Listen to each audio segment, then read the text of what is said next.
we're just waiting on a couple more people coming into the session. Thank you to those that have joined us so far. There's Suzanne coming in. Morning, Suzanne. How are you this morning? I'm fine. I'm really sorry if I'm a bit late. I've just been just started, Suzanne. Don't worry. Don't worry. In fact, just while we're here, Suzanne, there we are. Debbie, meet Suzanne. Suzanne, meet Debbie. Hi, Suzanne. Hi, Debbie. We've all got that shot. I can't see you, but oh. Can you see each other? Yes, I can now. Hi. Yeah, that's great. Actually, we've got a nice wee piece of networking done already this morning. Okay, so if you could just keep yourself muted and off camera for the duration of the presentation, and we'll just start. Scott, if you just pop onto the next screen. Okay, so thank you very much for attending today's session. Well, everybody knows I'm Helen Robertson, External Relations Director at eCom Scotland.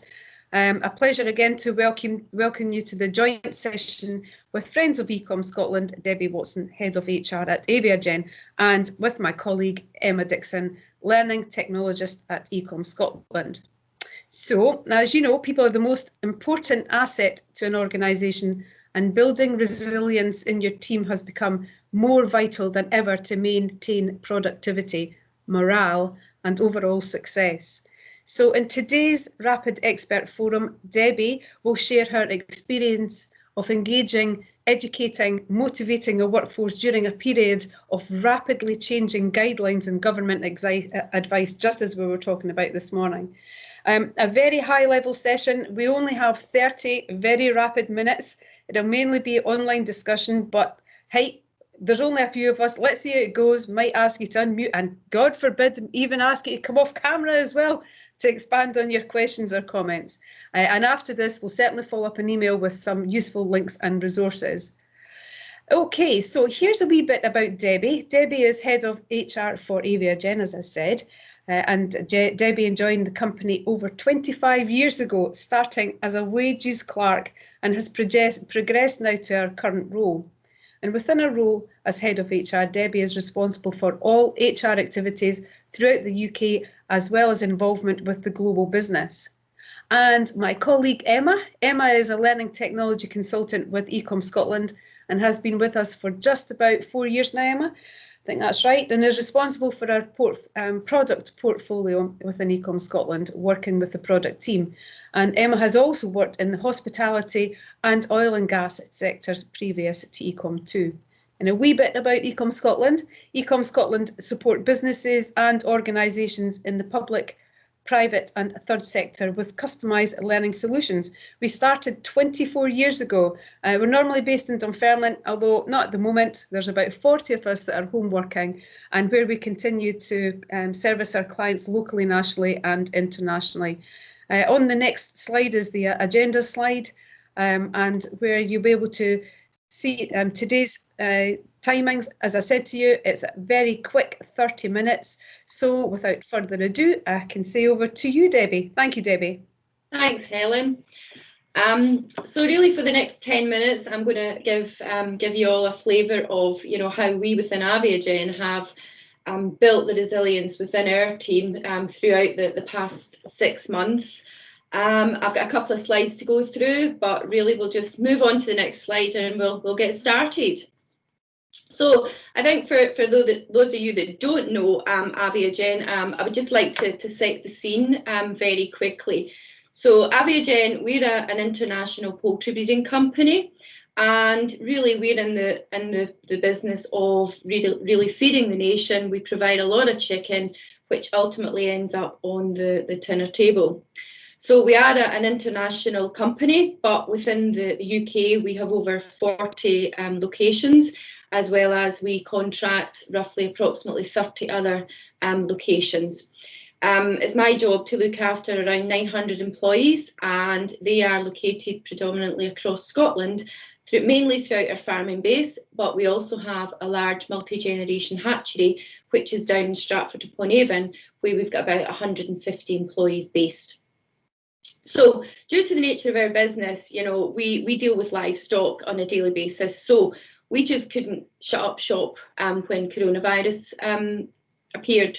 Our chickens still need to be fed, they still need to be watered, and therefore our staff still need to turn out day in, day out. We've got a hatchery. As soon as you pop those eggs into the hatchery, within 21 days, we've got our day-old chicks ready to be exported worldwide, and that's via either road or air freight. So for Aviagen, you know, the heightened biosecurity, hygiene, that is normal day-to-day activities for us and for our employees. And a lot of our main issues were linked to logistics, and really the overnight flights stopped, but we still had to get our chicks delivered to countries overseas in order to continue feeding the nation. Okay, so hopefully that sets the scene and gives you a very quick overview of what we do as a business. So if we just pop on to the next slide. So the key areas that I felt, you know, that we needed within building resilience within our team were our people, communication, business continuity, and health, safety and well-being of all employees. And if I just start with our people, you know, to be honest, our people are our most important asset. And if we do not have them, we do not have a business. Our people need to feel safe coming to work. And as an exec team, we have a duty of care to ensure that happens. So from the very onset of COVID, we set up a COVID exec team, and that consisted of all the exec team members within the UK businesses. And we set up a daily Zoom call, 9:30 every morning, and to this day that continues to happen. And on some days that call could range from being on together, you know, 10, 15 minutes, in some instances to well over an hour, because we had some important decisions, communications to be made. I mean, really, when you look at the action list that we've accumulated over the past 6 months, I think there's roughly, last count was about 140 actions within a spreadsheet, and some of those continue to be an ongoing action list. Okay. Our main, you know, the main purpose was really to ensure that business critical issues were being addressed, but the most important discussion topic always came back to our people and continued.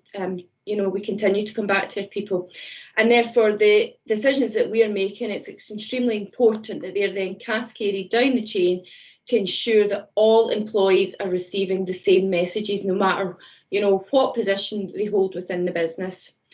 And it's important that for us as an exec group, that the employees are fully aware of what we are doing, you know, so they need to be seeing that we're being proactive. We're trying to get ahead of the game when it comes to making decisions that affect everyone within the business. So everything from testing to PPE, to getting additional cars in place, flexible working, deploying employees, recruiting additional staff as contingency, you know, down to decisions as to what people will be getting paid if they go off sick. To be honest, the list was endless, you know. So one, you know, that I feel was we really needed to look after our people, and we continue to do so. The next area was communication, and if I say so, I think as an exec team, this has improved greatly. You know, I would honestly say we weren't the best, but I think we have improved absolutely. You know, the improvement has been huge over the past 6 months, because we've had no other option other than to communicate. And with the exec team working remote, this has become the norm. And it needs, you know, I think for us, we need to make sure that we are communicating very clearly to ensure that the messages we're cascading down the business make sense and can be implemented. And more importantly, that the people understand the messages we're trying to get out there. I think what it has done for us is, as a team, we have really come together, and we've made a conscious decision as an exec group that we need to communicate more effectively. And how we've done that over the past 6 months is that every week, and again we continue to do so, is that we release a weekly COVID update. And in the beginning, what we did was we took we took individual departments, and we gave a brief overview as to how individual departments were coping, so that others in the business knew what they were doing, you know, the issues they were facing, you know, and really just it let everyone see that everyone was actually doing their bit. We have carried out a Zoom company brief. So normally we would do a company brief where ultimately it was held for the staff in the office, and, you know, never really reached out to the employees. But going forward, you know, we're now looking at, we need to record these company briefs and get them out to our people so that they can actually see who we are and get the same message as everyone in the office, so it's not a them and us. I think in the beginning, you know, people were frightened, they were worried. And because of the nature of our business, we can tap into a lot of science people, and we tapped into a number of experts, and part of that included us pulling together expert webinars, whereby we invited all of our staff to join into the expert, basically ask the expert webinars. And we had people who, very sciencey people, but break down what does COVID mean in day-to-day living terms, you know, how to deal with it at home when you're dealing with it with kids, family members, and really just to alleviate fears where we possibly could. I think as well, we've found that a lot of communication topics that have come out through government, it's been quite difficult to understand from the onset, and it's taken a couple of weeks for really to get a handle on what is it the government's expecting us to do here. So, but for us as a business, we have had to pick up those issues and areas and sort them out and implement them as soon as possible to ensure that, again, our people understood what was needed of them and what was required of them when in their day-to-day working. I think as well for us, the communication has really been able to communicate at all levels, because we're in the type of business where we've got people at very high level, scientific geneticist level roles, down to your general farm worker. So again, it's tapping in and making sure those communications are clear and clear for everyone, no matter what you know, what job you're in. So I think for us, communication has been a big learning curve for all going forward, and hopefully we can sustain it going forward. Business continuity, you know, we had to keep going. We had no option. The chickens didn't know that COVID had arrived, and therefore we had to look after our staff, because in turn they were looking after the welfare and the stock on the ground. So as well as discussing all key actions on a daily basis, we needed to think ahead. So early on, we took a number of high-level decisions. One was to recruit a number of staff, really just as a contingency, that should we lose workers due to COVID, that we had backup. And rather than go out to the general recruitment market, we gave friends and family of employees the first opportunity. We then also have a number of teams that travel to farms together to look after our chickens.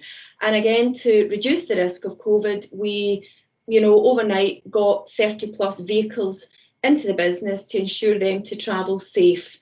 But, you know, that didn't always work out as planned, because logistically you had to get the cars to the people and the people to the cars. And again, you know, we had to look at, well, can we incentivise some of those to use their own personal cars very short term until we get all that sorted. You know, shift patterns were implemented again to reduce the numbers within various areas. So, for instance, our lab environment, we implemented a shift pattern so that we could reduce the footfall. And therefore, if someone went down, we knew we had a group of people or a bubble of people that then could provide the backup resource within particular areas.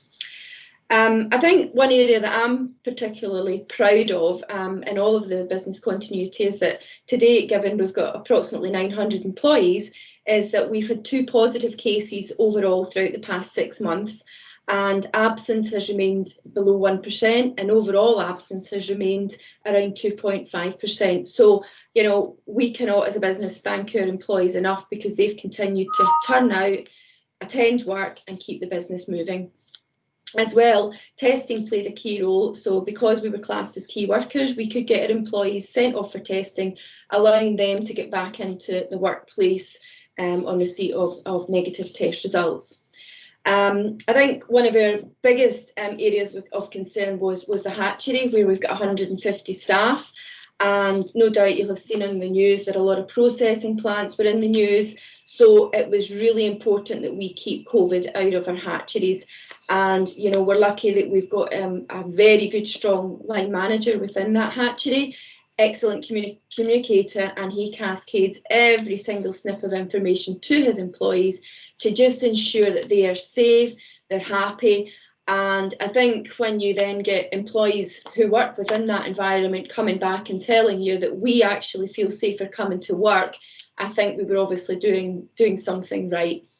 But I think business continuity, one of the big highlights was that in June, in the heightened of all the COVID, we got a shipment going off to Bangladesh, and not only was it Aviagen's largest single delivery, but it was possibly the largest shipment of chicks ever in one aircraft. And what we did is we supplied over 176,000 grandparent and parent stock chicks to Bangladesh. Basically, it was 16 aircraft pallets of chicks that were hatched in 5 different hatcheries within the US, France, the Netherlands. The chicks then travelled on 3 different routes to Doha, to Qatar, different pallets. They were then consolidated onto a freighter aircraft from Doha to Dhaka. And really, to make all that happen, we had 38 people on daily Zoom calls planning this placement. It included customer service from the UK, the US, people from Asia, you know, people from Qatar Airlines, the freight forward companies, 3 different customers from Bangladesh, and none of that would have been possible if we didn't have great communication, great teamwork to make it, you know, a very successful shipment. So that demonstrates, you know, business continuity and keeping Aviagen going. And then finally, health, safety and wellbeing. Business, you know, within our business, hygiene and biosecurity is extremely important, and therefore PPEs, masks, sanitizers, that is the norm. So that was day-to-day life for us. So we were way ahead of the game for, you know, the majority of staff. So there wasn't a great shift. But what we did do is very quickly we got a risk assessment created by our health and safety manager, a very comprehensive, pretty scary document, but we then made that into a booklet format, easy to read, simple language, pictures that were easy for all to understand. And again, drumming home communication with line managers, ensuring signage, screens, all in place to ensure a safe working environment. And, you know, just some simple little things like providing face masks, sanitizers when people couldn't get them for outside of work environment, as well as organising reusable face coverings, getting people enrolled in the flu vaccination programme, continued access to the employee assistance programme, moving annual health surveillance to Zoom. You know, we've done all that. So I think overall as a business, I would like to say that I personally feel we've built a pretty resilient team over the past 6 months. And probably like most of us, we always think things could be better, but when it comes to the crunch across the business, every employee has risen to the challenge, provided input when needed to ensure that Aviagen continues to operate, as well as continuing with the day job, which also hasn't stopped. So thank you very much. Fantastic. Love that story about the chicks. I really have to stop myself from doing some puns here, but I have to, you know, that must have increased the wingspan of that aircraft. Okay, don't feel that you need to laugh at it. Anyway, before we go on to some chat, so Patricia, good morning, from Be Inspired. Go on, unmute yourself and take yourself off video. There's only a few of us here if you want to. And also Gail from Ladder Store, good morning. Please take yourself off mute and off video so as we can see you, and if you want to, and have a chat. So good morning to you all. How are you today? Oh, very well, thank you. Very well. The weather's very good here in Cambridge. You're way down in Cambridge, Patricia. Yeah. Goodness me. Well, there's the joys of technology being allowing us to do this. And Gail, good morning. How are you this morning? Okay, Gail's maybe not with us. I thought she did join us earlier. Not to worry. Anyway, I did ask what's been your proud moments in your business. Anybody want to share any of their experiences on any proud moments? I mean, Debbie, you had alluded to a couple earlier on, but I'm quite sure there was many more of those. Any of proud moments from anybody else's business? I'll jump in, Helen. Yes, please, Suzanne. Suzanne Matheson, everybody from Baines and Bakers. Hi, and welcome. Hello to everybody. In a similar way to Debbie, or maybe we were never, I don't think, as quite sophisticated. Our proud moments were we've quickly realised we had no way of communicating with our 600 odd employees if they were not at work. We were so used to paper briefings, and all of a sudden we suddenly had to do this. And we have managed to introduce that weekly remote briefing, albeit maybe, you know, only through text or email. But the fact is we didn't even have that data. So the fact that we managed to collect all the numbers, the email addresses, and actually are still now doing, well, we started and are doing that. Learning how to upload videos onto YouTube and sending links and things like that, getting people on board to communicate. And again, like Aviagen, putting in robust food safety, health and safety, very clear instructions. We've not had any positive tests whatsoever throughout any of our parts of the business. So we've had lots of scares, but no positive tests. So those, you know, and we're almost back up to at full sales and that we were pre-COVID. So business is good. Fantastic. I wonder if I could maybe just ask you a couple of questions, Debbie, or anybody really that wants to jump in on it. And it's about home working, and I suppose those that come to the table and they're trying to cope in an emergency, but those that are not used to or au fait of being able to use technology, that shrink into the background, and that can be difficult to ensure that all the communications and instructions are filtering through. How do you deal with that, Debbie? I think some examples, Helen, is that we have, you know, as you say, you've got a right mix of people, and when they come onto a Zoom call, you have those people that just do not feel comfortable, you know, speaking on Zoom or getting involved in the chat, and that they've always got probably something to say. But we have a number of employees that what we did do was we have allowed them to continue to work in the office. They feel a lot more comfortable, they've got all their surroundings, and then therefore what we've been doing is really monitoring those individuals getting into work in the office, but allowing those people who probably really need to be in the office for their own health, safety, their own well-being, and allowing them to then do their job. But as well as ensuring that managers are checking in with their staff, you know, they've really just not popped them off to home and forgotten all about them. So really it's just trying to adapt and giving employees just different options of what we can and cannot do, and that has certainly worked for individuals that really didn't like the home working situation. Yeah, no, absolutely. Emma, so Emma, sorry, you just jump in. Just following on from Debbie's point, a really interesting observation from kind of internally as well is that with the kind of transition to home working where possible, it actually almost intensified that manager workload. So obviously a manager manages a team daily operations, whether that's in an office or a shop or on a farm. But then from going on to face-to-face managing a team to remotely, it's actually quite difficult, and it's something that we learned that maybe we weren't fully prepared for. So something that was really good in our experience was the exec team equipping the managers with the skill set and giving them a bit more support in managing that team remotely. Yeah.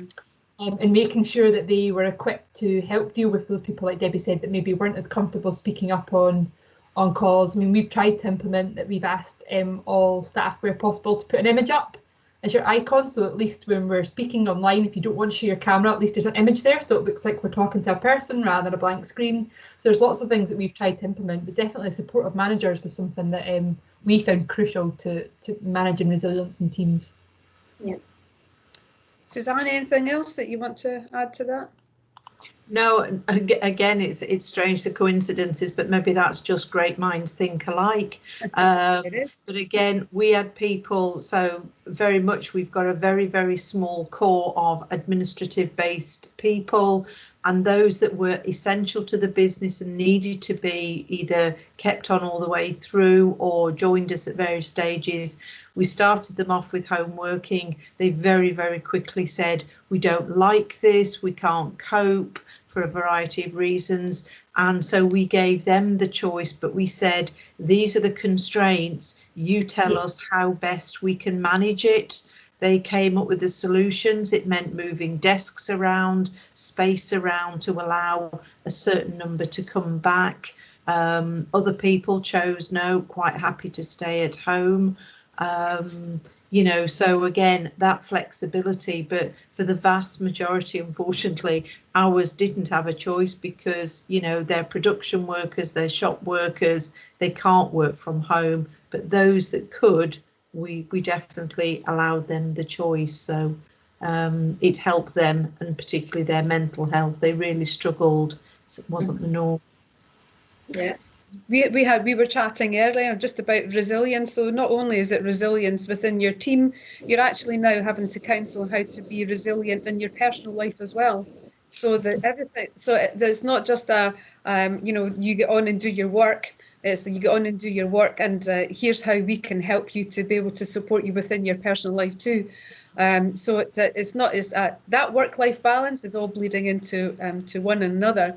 And Patricia, from within your area and your clients that you're working with, are any common themes of challenges whenever it comes to the resilience aspect? Well, really, most of our training was classroom based for the food hygiene, etc. So obviously that had to stop. So we do actually do things online, and we have always done CPD online, etc., etc. So that was, but the thing I found was, I'm still sort of not quite going back into the office, but the thing I found was that you get sidetracked when you're at home, and you don't actually get motivated as much. And I found this a bit of a problem, and you know, and it's very difficult. Although I've kept in touch with the staff all along, etc., etc. That really is where we're at now, and looking at contracts now that we can actually go forward with. So, but the problem now to me is how now do you start going to the room base, or sort of DWP type of work. You know, so those are the things really now that looking forward to sort of see how we can move forward as a business. Mm-hmm. Okay, I think I've got just one other thing that I'd maybe just want to ask Debbie about, and it was about it was around dealing with your employees that are deciding they want to go on their holidays. Today, right? I want to go on a wee holiday, and so what about the 14-day quarantine thing? And you know that they know they can work from home, but they want to go away. So how have you been dealing with all that? Well, this is cause we've had a few hiccups around this, and we're really probably still trying to get our head around it. So at the moment, we've been tapping into employment lawyers, because we feel as a business, we're in, you know, production, we're dealing with livestock, and, you know, we can't afford people to go down with COVID.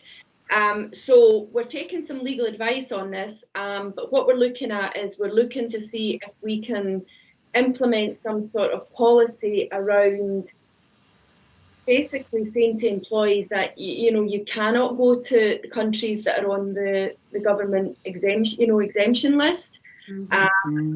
Say that it's in your best interest not to be travelling to those countries because the government is saying you cannot go. But on the flip side, we've got individuals who, as you rightly say, Helen, are saying, well, I work from home, I can go on holiday, I can come back and I self-isolate. But I think morally, as an exec team, we're sitting here saying, well, our farm workers and hatchery workers would love to go to Spain and spend 2 weeks on the beach, but they cannot come back and self-isolate and work from home. They then need to take 14 days unpaid leave or a So at the moment, as a business, we've always had different holiday rules in place around, because of disease, etc. There's certain countries can come down with different diseases, avian diseases. So we've always been used to, if you go to a certain country that has a certain disease, you have to have so many days downtime, which is your holiday, prior to returning back into a production facility. So we're currently looking at legally, is there something that we can do to really safeguard our business, but also say to employees, we are strongly advising against this. And if you do go against government rules, as well as what the company's saying, then we may be looking at some formal actions being taken against you. Because I think just morally, it's just not right that there should be them and us. So we'll work through it, and I'll update you on how we move going forward. We'll see. Yeah, Okay. that one. Thank you very much. So I'm just very conscious of time. I just wanted to say before we go, thank you very much to Suzanne and Patricia, Debbie and Emma for all your insight today.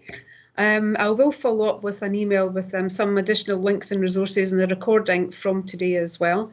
But the next one, maybe Patricia, you might be interested in, Suzanne as well. This next one is next week, and it's creating e-learning to support productivity in 5 steps. And that's with a learning consultant, eCom's learning consultant, Shona Smart. And that's again next Wednesday between 11 and 11:30. So again, Debbie, thank you very much. Patricia, lovely to meet you. Suzanne, thank you for joining us again today. Emma, thank you for your support. Scott, thank you, and have a great day, everybody, and we'll see you soon. Thank you very much. Yeah. And can I just say thank you so much for everybody. It's really interesting listening to people to get ideas of what they've done actually. Okay, well, that's listen, Patricia, we've got many of these rapid expert programs that you could be tapping into. But at the same time, why don't let's have a chat anyway, and because we've got lots of ideas to be able to help to support you and your clients as well. So we'll pick up again. I'll drop you a wee note, Patricia, for sure. Oh, thank you so much. Take care, Happy to help with everybody. anything. Thank you very much, everybody. Take care. See ya. Bye-bye. Bye. Bye. Bye.